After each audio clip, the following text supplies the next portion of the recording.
esos perfiles rancios del viejo régimen, beneficiados del partido, que les dimos todo, vuelvan a manchar el nombre del Partido Revolucionario Institucional.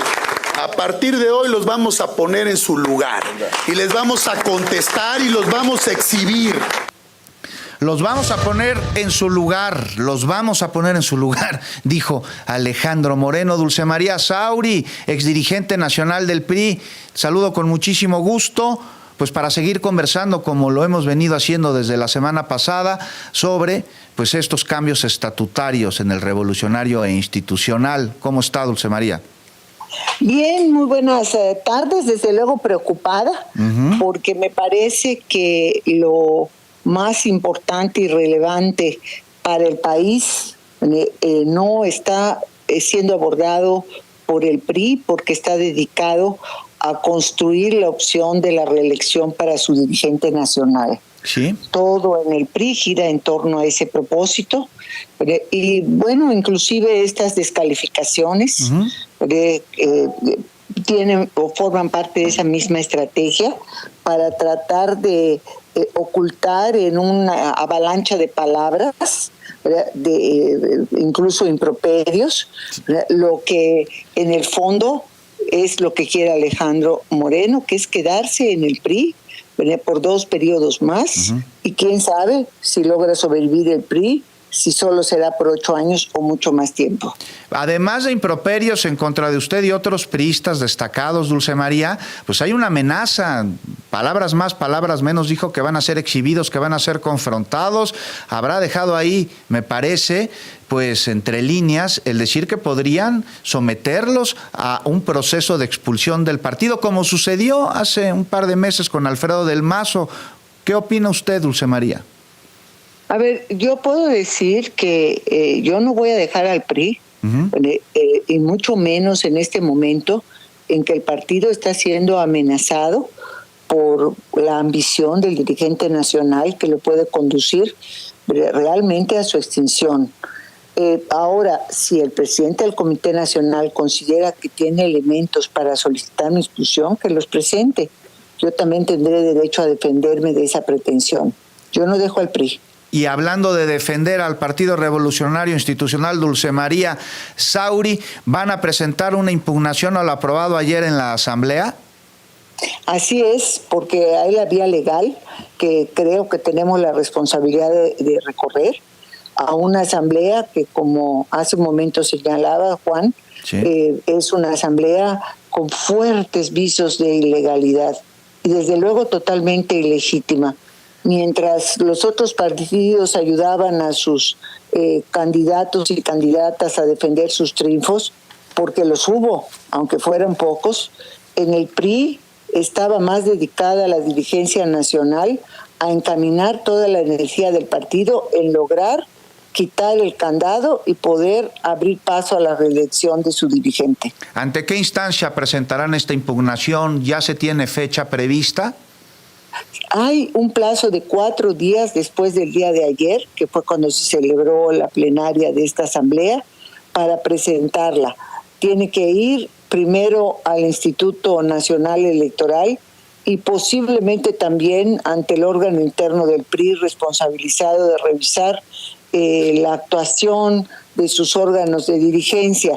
Yo ya tengo experiencia en este asunto porque impugné los resultados del Consejo Político Nacional de diciembre de 2022, cuando se crearon las condiciones para la prórroga en la dirigencia nacional. Recorrí, igual que otros priistas, pero Joaquín Codwell, todo el camino. Fuimos a la instancia partidista y después fuimos al Instituto Nacional Electoral. Otros que entonces eran compañeros de partido, como Miguel Ángel Osorio Chong y Claudia Ruiz Massieu, sí, ellos fueron primero al Tribunal Electoral. El Tribunal Electoral mandó el expediente al INE. Allí nos encontramos todos.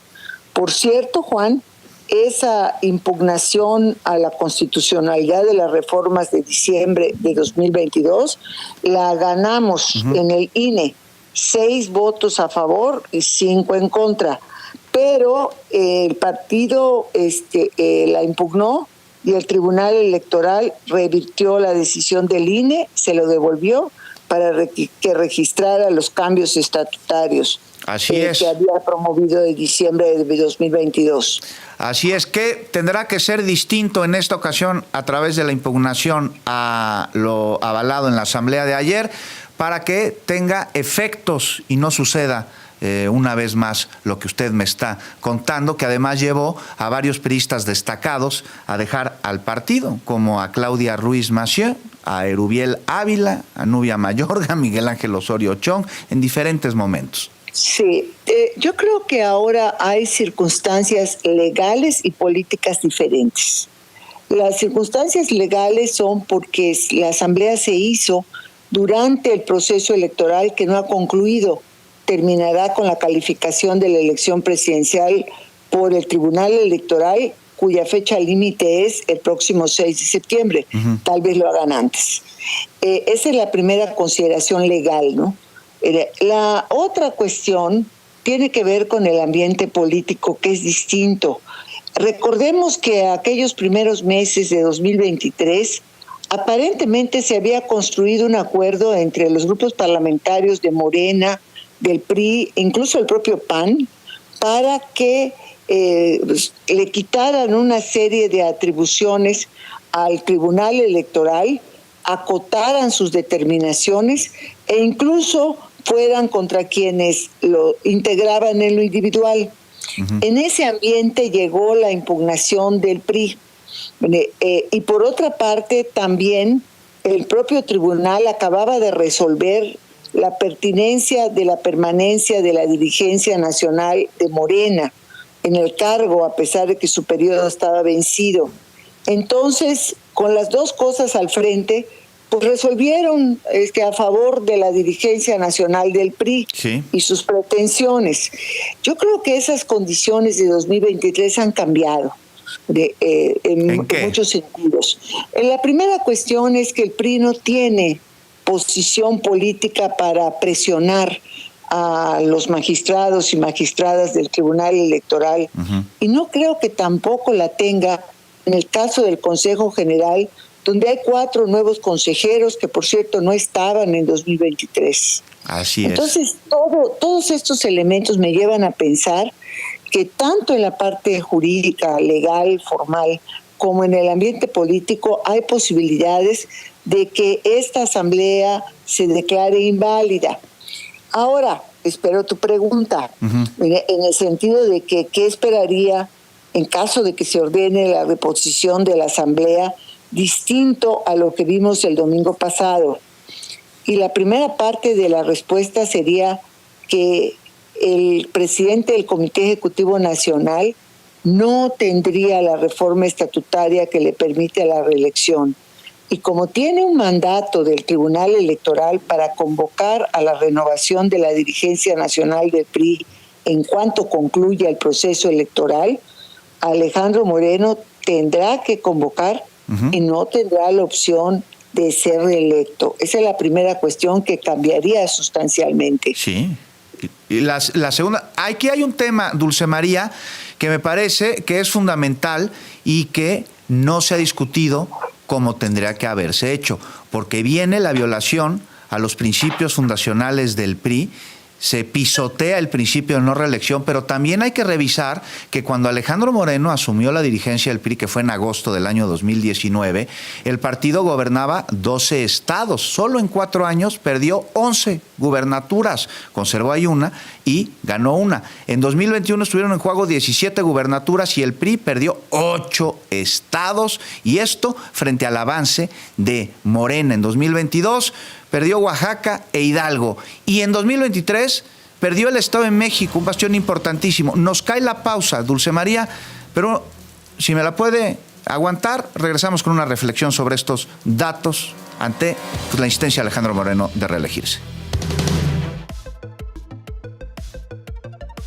Con 39 minutos, gracias por continuar con nosotros. Dulce María Sauri, le ofrezco una disculpa, te ofrezco una disculpa por el corte. Estamos hablando sobre la autoridad de un dirigente para buscar reelegirse más allá de lo que conversábamos de modificar los estatutos del PRI para con ello enterrar uno de sus principios fundacionales, que es el principio de no reelección, pero además, pues los resultados durante los años de dirigencia de Alejandro Moreno en el partido desde agosto de 2019, pues los enumerábamos hace unos minutos y para resumirlo ha perdido absolutamente todo. Dulce María, un poquito de juicio crítico ya deja tú de Alejandro Moreno, sino de las personas que a mano alzada aprobaron esta modificación a los estatutos, se esperaría. A ver, Juan, en cualquier lugar del mundo, ya en este momento tenemos ejemplos muy claros en Reino Unido, cuando perdió el Partido Conservador y su primer ministro de inmediato presentó su renuncia. El día de ayer en Francia, cuando pierde también el partido en el gobierno y el primer ministro pone su renuncia, por citar casos de gobierno. Pero en los casos de los partidos políticos también hay en el mundo ejemplos, y en propio México y en el propio PRI, de dirigentes nacionales que ante las derrotas presentan su renuncia para darle oportunidad al PRI o al partido para que empiece su labor de reconstrucción. Esto no ha sucedido en el caso de la actual dirigencia. La palabra, vamos a decir, vergüenza, está fuera del diccionario del dirigente nacional. La palabra compromiso también está fuera del diccionario. Lo importante es continuar aferrado a una dirigencia nacional de un partido que ha perdido densidad política. Juan, todas estas pérdidas electorales en eso se traducen, en que el PRI es un partido, ya lo comenté contigo la semana pasada, cada vez menos relevante. Es más, la amenaza de la irrelevancia ya se materializó y va a verse con toda claridad cuando empiece la próxima legislatura el 1 de septiembre. Todo esto es resultado de una gestión de 5 años. No hay manera de responsabilizar al pasado priista. Podemos, desde luego, hacer el análisis crítico de la condición de 2018, cuando el PRI perdió la presidencia de la República, cuando registró lo que era el menor grupo parlamentario hasta el momento, éramos 50 diputadas y diputados, pero que tuvimos la opción de ser la tercera fuerza parlamentaria en la Cámara de Diputados, por lo tanto, con acceso a una vicepresidencia y a la presidencia el tercer año legislativo, la cual ejercí por encargo de mi grupo parlamentario. Así es. Esto no va a tenerlo el partido, el grupo parlamentario en la próxima legislatura. Es la quinta fuerza electoral. Y esto para el PRI representa que apenas va a lograr una secretaría en los órganos, en la mesa directiva de la Cámara, ¿no? En la coordinación estará desde luego la representación del PRI, pero en la mesa directiva solo una secretaría. A eso se ha visto reducido el PRI. Ese ha sido el resultado de sus pérdidas. Bueno, pues sobre esto, perdón, Dulce María, sobre esta reflexión que estás haciendo, ¿no son los militantes del Partido Revolucionario Institucional, en su gran mayoría, incluyendo a quienes en todo su derecho están indignados por lo aprobado el día de ayer, no son víctimas de un monstruo que ustedes mismos crearon al no encontrar ya este monstruo alimento para saciar su hambre de poder en el cargo? Se está devorando sus entrañas de una manera hasta autocaníbal. El Partido Revolucionario Institucional, a través de su dirigencia, se está dirigiendo directamente a su tumba. ¿Cuál es la responsabilidad de los militantes, de los priistas, de todos, de haber permitido que esto que está sucediendo hoy ocurra? Me gusta mucho la figura que utiliza Juan, del monstruo que se devora a sí mismo porque ya no tiene afuera que devorar. Y efectivamente hay una responsabilidad nuestra. Alejandro Moreno no hubiese surgido como dirigente nacional del PRI si no hubiese las condiciones en el propio partido para que él pudiera imponerse a otros aspirantes que tenían mucho mejores condiciones para ejercer esta función tan complicada después de la derrota de 2018 y que decidieron separarse del proceso interno al ver las condiciones desiguales, inequitativas, y la actuación del propio Alejandro Moreno, decidido a desembarazarse de cualquiera que le representara una amenaza a su intención de ser electo. Me refiero muy particularmente a un personaje muy relevante como el doctor José Narro, que iba a participar y decidió no solamente hacerse un lado del proceso interno, sino también del propio partido. O el resultado de la elección interna de 2019, que llevó a la exgobernadora de Yucatán, a Ivonne Ortega, a denunciar el proceso y poco tiempo después, a irse a Movimiento Ciudadano. Ya eso debió habernos prendido las alarmas. Pero en 2020 creo que vino la prueba más importante. Todavía había 12 gobernadores del PRI. En ese momento vino la reforma estatutaria que usurpó las funciones de los comités directivos estatales y de los comités municipales. Los 12 gobernadores del PRI, los mismos que habían apoyado la elección de Alejandro Moreno como dirigente nacional, fueron incapaces de defender al PRI. Incapaces de ejercer el poder político que tenían en ese momento para poner un alto al dirigente nacional. Y allá también hay una combinación de disciplina y de comodidad. La comodidad de decir, mientras no me afecte a mí, que haga lo que quiera. A final de cuentas, los gobernadores, vamos a decir, displicentes, los que no se comprometieron con el partido y con su defensa, fueron también rebasados por el propio Alejandro Moreno. Las candidaturas fueron no las que ellos querían, sino las que decidió Alejandro Moreno. Y en los procesos electorales vimos también muchísimos tropiezos, simple y llanamente porque las funciones de los comités estatales habían sido usurpadas. Entonces, Juan, sí somos responsables, somos corresponsables de lo que está pasando. Alejandro Moreno no llegó de Marte a dirigir al PRI. No, aunque sí parece un meteorito del espacio que acabó con absolutamente todo en el revolucionario institucional, pero vamos a estar pendientes de las impugnaciones que presentarán, como me dices, Dulce María, ante la autoridad electoral y también ante las instancias al interior del mismo partido. Y si me lo permites, me gustaría conversar contigo en la semana una vez se presenten estas impugnaciones para darle seguimiento.